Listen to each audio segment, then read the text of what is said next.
Hey, what's up, everybody? It's Danny with Down in the Valley Sports. And if you rock with UTRGV, then you find yourself in the right place. And today we have a very special guest. It's Kevin from FCS Nation, the one stop shop for all things FCS. How are you doing today, Kevin? Doing very well, gentlemen. How are y'all? Very glad to be here. Very impressed by what your football team accomplished the first season. Looking forward to just how relevant that program can become here as you move towards being playoff eligible. It's going to be excellent. Yeah, no, it was a great time. We had a blast. It was a long time coming. We kicked off that feasibility study to get it started back in 2017, 2018. So yeah, we were patiently waiting for 2025, and it came in with a rock and blast. So for our viewers that may not follow you on Twitter, we're pretty active on there. We like to keep up with all things FCS. But how about a quick introduction about yourself and how FCS Nation got started and where it was to what it is today? Well, I grew up around what was then 1AA college football. In my family, since back before the war, if you're a male, you attend the Citadel. And where I'm from, the war ain't Korea, gentlemen. Uh, at that time, the Southern Conference was it pretty much in what was then 1AA football with Marshall, and then with what Georgia Southern did and what Appalachian State did after them, and kind of at the same time as them. And Furman was a player nationally, much more so than they are now. So, you had to kind of keep up with what was going on around the country as best as you could at that time because you had the playoff system, which they still can't seem to really figure out up at the next level yet, even though we have a Mm-mm. pretty good model, Yeah. staring them right in the face. But that's how I got started, going over to Johnson Haygood Stadium, trying to keep up with what was going on nationally because you needed to know what Montana was going to be doing. You needed to know what Montana State was going to be doing, Mac Nees, people like that, because chances are you were going to see them in the playoffs. So we started on one station in Missoula, Montana, and I really tried to get a national show about FCS football on the air in my native state, the Palmetto State of South Carolina. And a lot of the program directors of the stations there thought it was a good idea, but they would always pivot back to, well, we know we have six schools in South Carolina at that time we did that were playing FCS football, but I can put somebody on the air for an hour to talk about why they like orange better than garnet or vice versa and make money. And my retort to that was, well, that's what you're already doing 24 hours of the damn day anyway. So, Yeah. I moved to Missoula, Montana. I was single at the time, unmarried. I know that's hard to believe when I got all this, right? Same here. We started on the one station in Missoula, and we blew up from there, up to over 100 coast to coast this past season. And look, we have a pretty good show, I think. My co-host Stone Lobanowitz has brought a lot to the table since joining me 4 seasons ago. Um, but the fact that you can now bet on these games Oh led Mm. to us growing tremendously. It is really kind of surreal to know because people tell us that there's somebody somewhere in a state where sports gambling is legal who is sweating out a three-leg parlay of Western Carolina versus Yep. East Tennessee State because we gave them information on what they should do. Yeah. Very strange, but we're thankful for our gambling friends because they helped us grow. There you But go. so you know it seems to me that life is about finding a niche and filling it, and that's kind of what we've done. And look, we wouldn't be anything without the people who support us and who listen to our show, and to the program directors around the country who run our show. It's just very flattering. And, there are times when I can't believe I get to do this for a living. Mm. Yeah, I think that when you talk about that and listening to you guys and us just barely getting our foot in the door, we've been, almost students of the game trying to learn from you guys. One question I did have, just getting into it, is what's the biggest misconception, in your opinion, about FCS football? That we don't have any football players. That Yeah. Mm. It's, mm-mm. that it's Division II or JV ball, as a certain president of a certain Big Sky school referred to it as during the off season last year. Go Pandas! And it's that. And but then when you remind people of some of the guys who played Sunday football that have come through one AA and now FCS, that kind of goes away. And look, the days of us being able to grab those big time FBS scalps may be in the rearview mirror, some people think, right? Because it's just so hard to hold on to talent at our level at this point in time. But Mm. I'll tell you what, friends, in the state of South Carolina, every person that has anything to do with the Citadel is very pleased to be able to say to their friends who were South Carolina Gamecocks, when they start talking, you can just say, well, Citadel's won two of the last three against you, haven't they? Including the last meeting. So, those things are important. And the biggest misconception is that we just don't have players. And we have really entered my favorite time of the year when Mhm. draft people or people who'd like to be draft people who seem to be legion on X right now. Mhm. Everybody's a draft expert on X. They'll act like, well, I just discovered this player. And it's somebody that we've been talking about for three football seasons. Yeah. So Yep. that happens every year. It's one of my favorite times of the year when everybody likes to know a little bit more than the next fella, don't they? So if you keep your ear to the ground in FCS football, you're going to be able to sit around with your buddies and be able to be like, oh yeah, I remember that Daniel Sobkowitz guy. He had a hell of a game against North Dakota State in 2023. You know what I mean? And they're Mhm. going to look at you like, wow, my friend knows a little bit more than I do. I don't like that. I should probably pay more attention. Yeah, the people that have this misconception that the FCS doesn't produce, top level players, and they need to watch the Senior Bowl. They need to watch who's winning, the practice reps and one on one reps, or in the game against FBS level competition, or watch the NFL draft. If you're an NFL draft junkie like me, that's scouting for your future fantasy football team. That there are some top level players at this level that can compete against anybody. And to your point about FCS teams beating FBS teams, it wasn't that long ago when Appalachian State went into College Station, beat Texas A&M.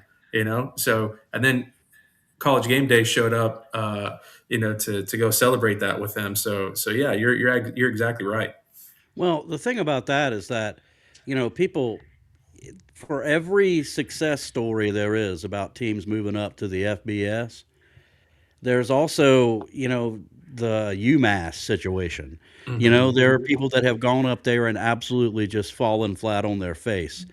And I just, a guy asked me on our Las Vegas affiliate, asked me a question that I thought was pretty good. And he said, if 129 people are taking part in something and 125 of them know who they are and what they're trying to achieve, but four of them are willing to do things the others aren't willing to do, spend money that the other 125 aren't willing to spend or don't have, who exactly is the anomaly?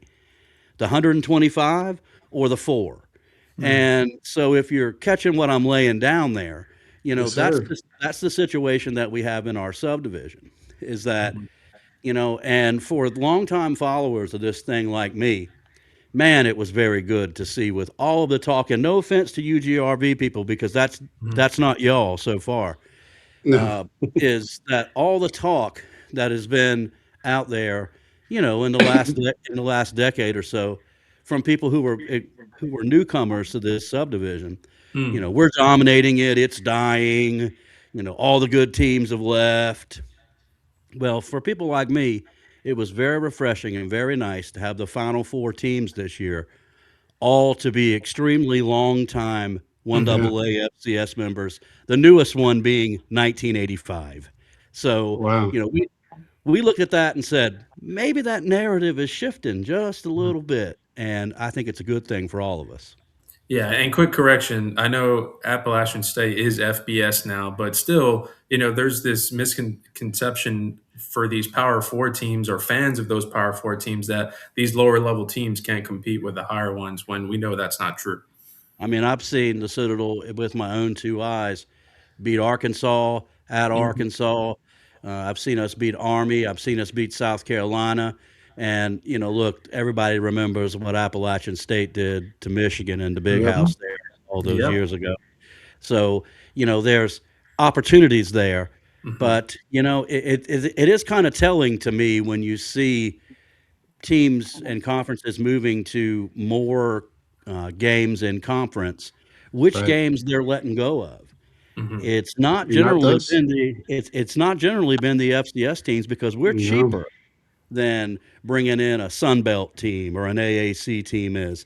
Mhm. And look, if it's going to be all about money, well then I want us to get some of it, boys. And that to me is a big deal. And I agree with you. I think the FCS is coming up, and I think it's going to be more of a player going forward. And it leads us to UTRGV. When you hear about UTRGV from a national perspective, what stood out to you, and what got you excited about what we're doing down here?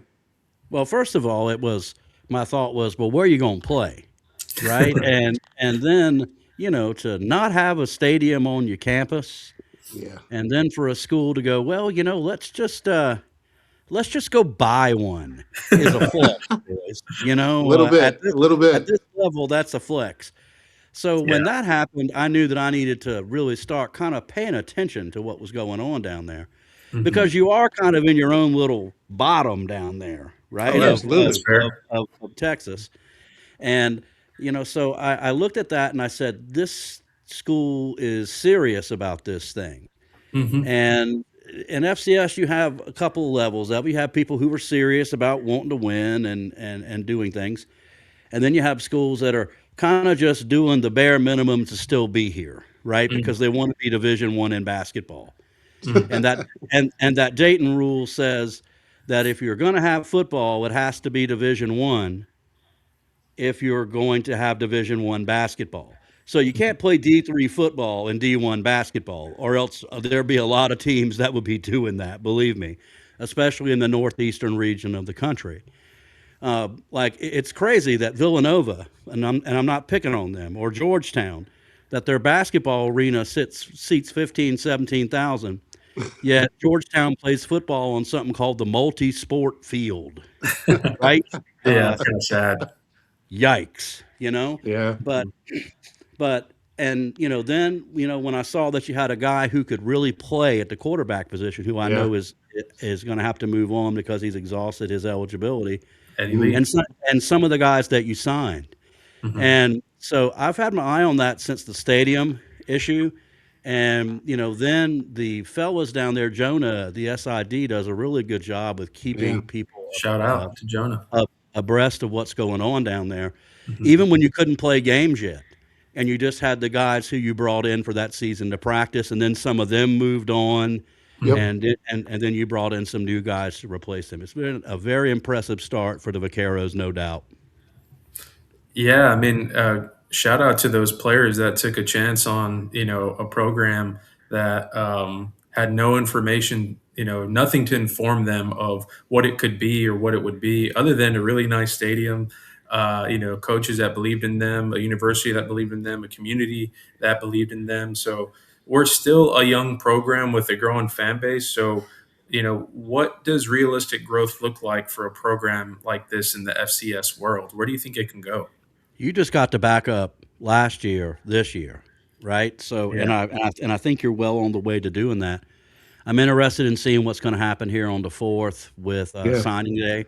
Mhm. And at this level, it is still going to be about developing players. And you and I think in a perfect world, most people will agree that you want to have guys who have been in your program 2, 3 years, moving up, scout team, getting some playing time the second year to being ready to go their junior and senior year, and then filling holes in the transfer portal, right? Mhm. Right. So, you know, positions of need in the transfer portal. So, in a perfect world, that's what most FCS programs would like to be. Now, in this day and age that we're in now, and this could change because there's got to be some governance because Yeah. the wild wild west situation that we're in now just it's unsustainable and cannot continue much Yeah. longer. I don't think without the popular phrase guardrails must be set, right? Yes. And Yeah. but who's going to set them? I mean, the NCAA goes to court and just gets hammered Hmm. repeatedly, time after time after time after time. I mean, I don't know who has the longest losing streak in the history of college football. Is it the NCAA or when Prairie View lost over 60 games in a row, right? So, um, Ouch. so, but Yeah. shout out to Prairie View, man. They got that thing turned around down there. But Yeah. Yeah, for It sure. was it was actually UTRGV's first FCS win. I was in right, attendance. Great game. We got and Roy actually called that game perfectly. He made a prediction that aligned exactly with the outcome. We got up big, they came back, and then we closed it out. But yeah, our first FCS win, that was an exciting one for us.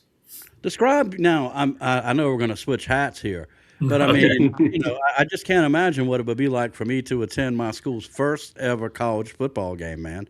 Mhm. I'd need a time machine, to the extremely early 1900s to be able to do that for mine. But I mean, you're walking in the stadium and and in the tailgate lot. What are you thinking, man? What are you expecting to see in your first ever college football game for your school? I didn't expect anything. I was expecting the worst, but what happened was that we leading up to it, just the excitement, just the talk around schools, high schools were talking about it. You go to your local restaurants, they were talking about it. The season tickets being sold out so quickly, and then the tailgate. I got there at 12 o'clock, day of the game, and the place My was man, packed. my I man. was there, and I was with drink in hand, so I was having a good time at 12 o'clock, just being a fan. I took some videos and posted some stuff on it to build the excitement. But to me, it was exactly what we needed down here to bring these fans together. We're a Yeah. cowboy fan base that as pro level sports that has always been itching to get support, and we have a high school tradition around here. If one of our schools goes up and gets beat, in San Antonio or Austin, it doesn't matter if we get beat, we go and we travel. So I Yeah. knew that when we did get a program like this, it would be huge, and it met every expectation. And the professionalism of Jonah, Chase, and just the administration, they did a really professional job. The way Mhm. they constructed the area for the corporate tailgate, where you have all the giveaways, to the Vaquero walk that they do, where the fans get engaged and they're able to get engaged there, the parents being involved. So it was an exciting moment that I will never forget. And I think that from afar, as alum that Danny is, I think it's a super proud moment. Danny can speak to that. Well, I want Yeah. you to say the mascot again, man, because I want to make sure I get that right. You're the Vaquero. Vaqueros. okay, all right. Vaqueros. I will not attempt that, but I will practice that, and I promise Vaque that the first show next season I will roll that thing, bro. I promise. And that Yeah. was better than me, so I'll pass it to Danny. If and when you make it out to the game, like the Oh, tailgate experience is a it's blast. win. It's not if, it's when. So Yeah, the party continues. You can kind of see in the background picture there, the north end zone has a big bar area, and people end up congregating there just to Yeah. continue the party from the tailgate to inside the stadium because there were complaints about empty seats. And I don't think it was a lack of attendance. It's just that people were having so much fun with each other that they decided to go get a few extra tequila shots there at the north end zone.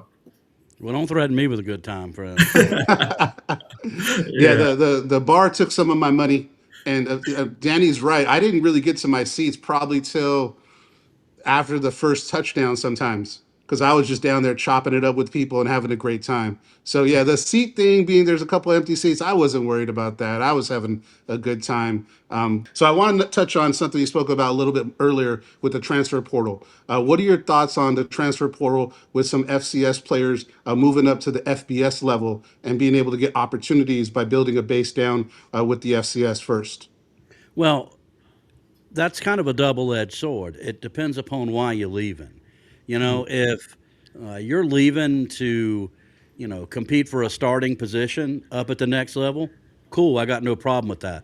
You're never going to begrudge a man for taking another job for more money or a better opportunity. But if you're just leaving to, like a 3-year starter at safety on an FCS team. And maybe you have an opportunity in a senior year to get some good film and maybe get a look for pro football.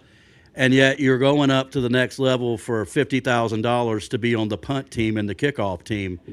That I just kind of scratch my head about. I understand that for young people, some money seems to be something that is huge. And look, I'm a 50-year-old man. Some money is a big deal to me too. Oh yeah, But 45.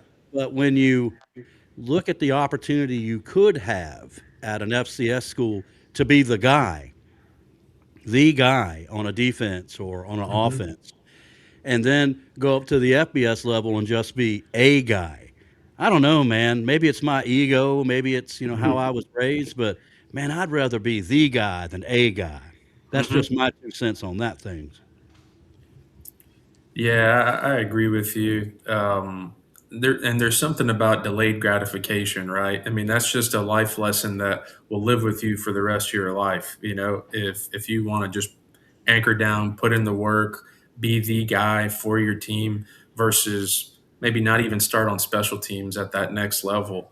And it's probably not because you don't deserve it, but because all these coaches and staff have probably already over recruited the team that they're going to, and then they've probably allocated more capital to those players, and they want to get a return on their investment, that way. So then there's economics, money involved at that level.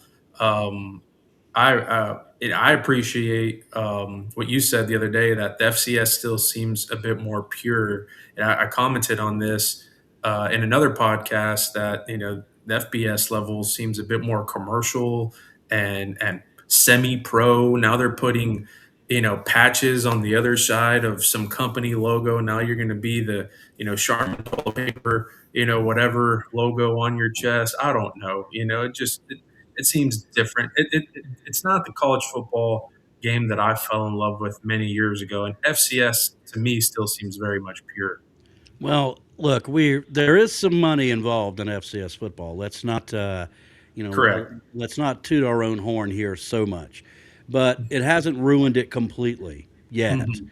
And I think that's a fine line that we need to, we don't need to be habitual line steppers to do, Dave Chappelle there, but we Yeah. need to have our toes on that line, Yeah. right? To where do the things that are necessary for your program to be successful, but don't emulate what's going on up there at the next level as much as you can, because let's face it, it's a whole different level now. Hmm. 5 years ago, the difference between the upper level FCS and the lower to mid level FBS, that line was damn blurry, and it kind of still is. And but you could go up to Alabama like the Citadel did and compete for 3 quarters Yeah, I until remember that game. the depth wore you out. That's how those games went a lot of times. But now when you got people stockpiling talent, it's just difficult for those things to happen. But here's and I'm not going to mention any names because it wouldn't do any good to do it. And one rule about our show is that we're never going to run down a kid. Hmm. That's Nice. I Yeah. don't care what they're getting paid now.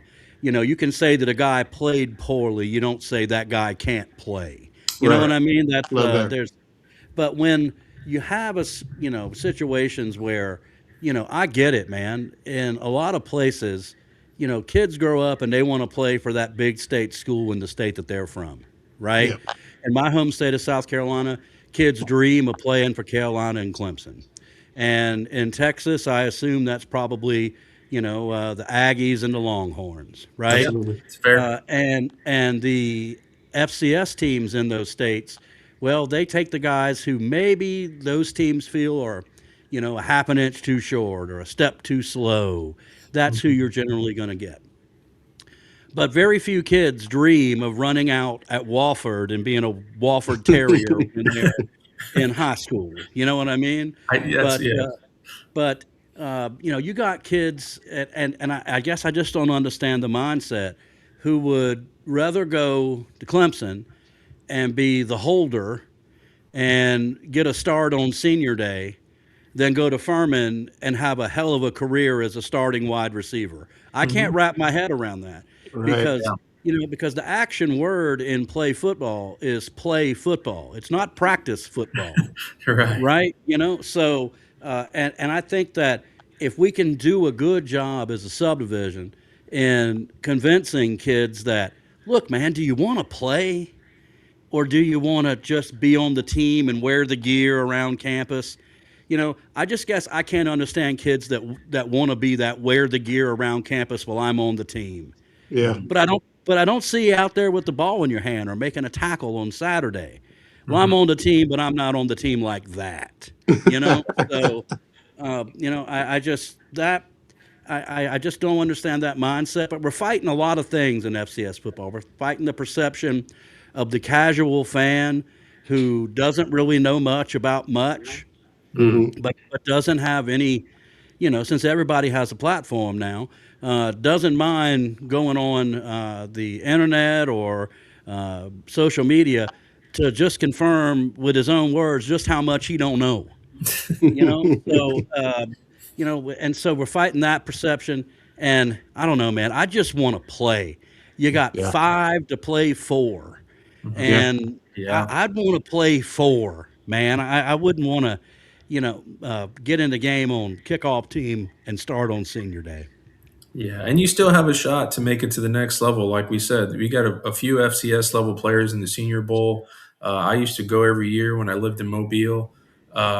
It's yeah, you see talent from all across the I mean, we nation. got we got 2 guys from the same school with the same position going to play against each other in the Super Bowl, boys. Yeah.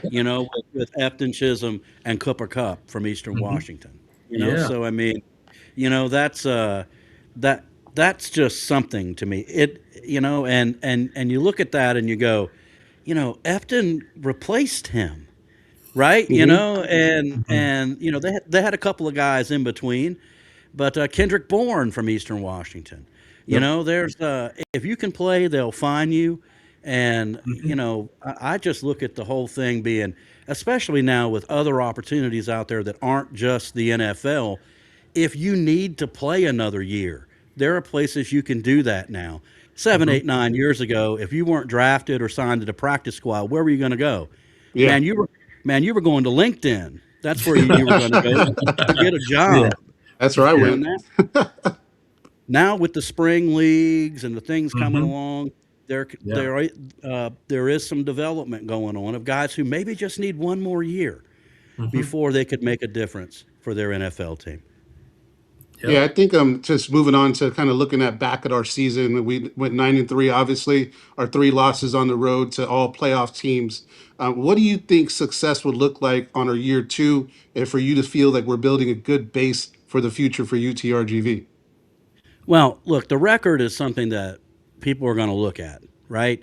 Uh, my question about y'all is, where your holes were, right? Yeah, And for the most part, it was depth, wasn't it?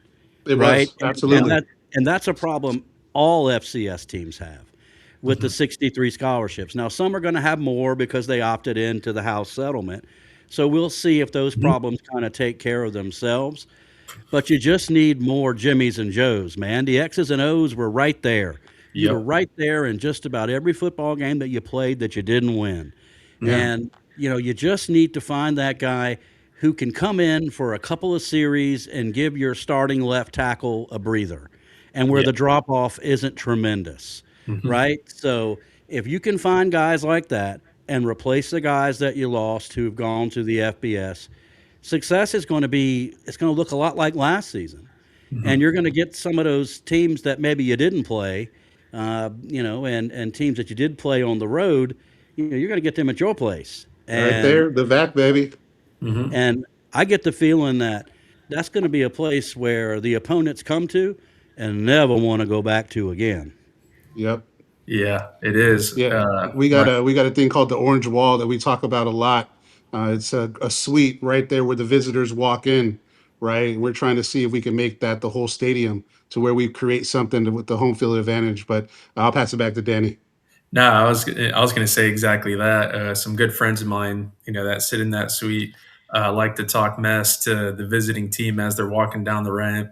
One of them went viral, and they're keeping it, politically correct, but they're certainly, giving them an earful as they walk on the field so they can lose focus. And maybe they contributed. I don't know. We went 6-0 at home, so I told them they need to not just rally around that suite, but expand it to the entire visiting section of the stadium so that we can, you know, get them rattled, get the visiting team rattled. And I would really like to see, and look, I know it's FCS football. The whole reason why the subdivision exists is so that teams can play really good football, but keep costs at a Yeah. reasonable level. Uh, Hmm. I would like to see y'all do what some other people are doing, which is schedule some games against some of these traditional powers. You Yeah. Hmm. know, get a home and home with people that your fan base will go, whoa, they're coming here. Yeah. Yeah. The Jackrabbits, the Hmm. Bison, the mighty Citadel Bulldogs. Yes, sir. Fun. Teams that you always hear mentioned in the same breath, right? Yeah. We I would like to see those, and the reason why you don't see those in places that aren't in the region of the country where I live now is that if you want to go get an FCS game in the state of Texas, you can do that out of conference, Hmm. Right. and have most of those be at home. Or if you have a home and home, it might not involve you having to get on an airplane, Hmm. right? Yeah. So Yeah. but in this part of the country, I live about 30 miles south of Missoula, Montana now. In this part of the country, games are hard to find Right. because schools are few and far between. Yeah. So, have your AD pick up the phone and call Leon Costello at Montana State. Call Ken Haslam at the University of Montana. And those two fellows just might tell them no.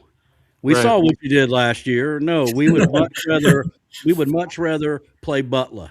Thank you. Hmm. But, at least ask, and, I think your fans would be appreciative if they had an opportunity to travel, support the team, and see a different part of the country. The playoffs do a really good job at that, but it's really hard for teams because you don't have the time to plan it. Hmm. It's very hard for fans in the playoffs because when the selection show happens, guess what? You're playing and you got 3, 4 days to figure out if you're a fan how you're going to get there. And we all know when you're trying to buy a plane ticket 3 or 4 days before you travel, they like to tax you. Yeah. Yeah, I'm not going to get ahead of myself and say I'm booking a trip to Nashville anytime soon, but maybe a few years from now, if the championship game is still in Nashville, that would be a really fun trip for me and my family. Boys, it'd really better be. I like what Frisco did. I really do. Hmm. And we've had a good time down there. Hmm. But just suburbia in a soccer stadium versus what everybody saw on January the 5th in Yeah. Nashville. Amazing I game. mean, I mean, Amazing. I'm, I mean, I'm, s- I've been doing this a long time, boys. I've been following one AA FCS football. You know, s- I can remember the 1980 football team of the Citadel, right? Like I can remember excerpts from that season. I saw the national championship game twice in Johnson Haygood Stadium in Charleston, South Carolina, and I sitting in that press box when the teams were running on the field and the lights went down and the music was pumping, and I'm sitting there and I had to look away for a minute because I got something in my eye, and it calls like I don't know, man. It was real watery stuff. I don't know what to call that, but it was everything I always knew our national championship game could be, Hmm. and to witness that in that stadium, that if you could have got 10,000 more people in that stadium, I don't know where in the Yeah. hell you would have put them, Go straight right? up. Yeah. So, and I'm seeing that, and the what happened down there on Broadway. Hmm. On Broadway in Nashville, it's Friday night every night of the week, every night of the That's right. year. Yeah. And just just seeing that and seeing all the Redbird fans and all the Bobcat fans that were there. I can't imagine giving that up to go back to play in a soccer stadium, 30 miles outside of Dallas. It doesn't. I would be very disappointed if that happened. Yeah, doesn't make any sense. Yeah. Roy, do you have any more questions for Kevin?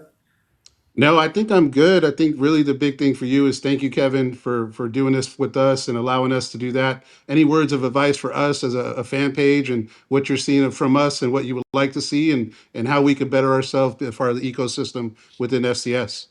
Look, the only thing I would say is just patience, man. Patience. And I know that's going to be hard for people to preach around that university after what you did last year. But Hmm. patience, man. And you play in a good league and a league that is striving to be better. And I don't think anybody has any doubt that including y'all has made it better and will make it better on down the road in the years to come. I'm really thankful that y'all asked me to come on. It was very nice to be here. I had a very good time, and I'm looking forward to following what y'all do down there. Y'all as a media outlet and your football program on down the road. I think it's exciting times for that part of Texas. Yes, sir. And if, and not if, but when you come down here, we're going to have you taste some real barbecue, No, sir. some smoked brisket, Here we you There know, go. is a no beef rib. barbecue. There is no barbecue served in the entire state of Texas, friends. And I know that That's a burner. that might make me a very unpopular person down there. But like my grandmother said, if it goes moo, it ain't Q. And those are the words I'm going to live by. And she was Mhm. never wrong. The next time I'm on, I will tell you about how she solved the great debate whether it was pecan or pecan once and for all time. So I got to leave you Yeah. looking forward to more. Well, I'm looking because forward to that, Kevin. We appreciate you and thank you for giving us the opportunity. And we'll definitely be in touch. And when you come down to the valley, first drinks are on us. Appreciate it, boys. Thank you very much. take care. Appreciate Thank you. you. Peace up.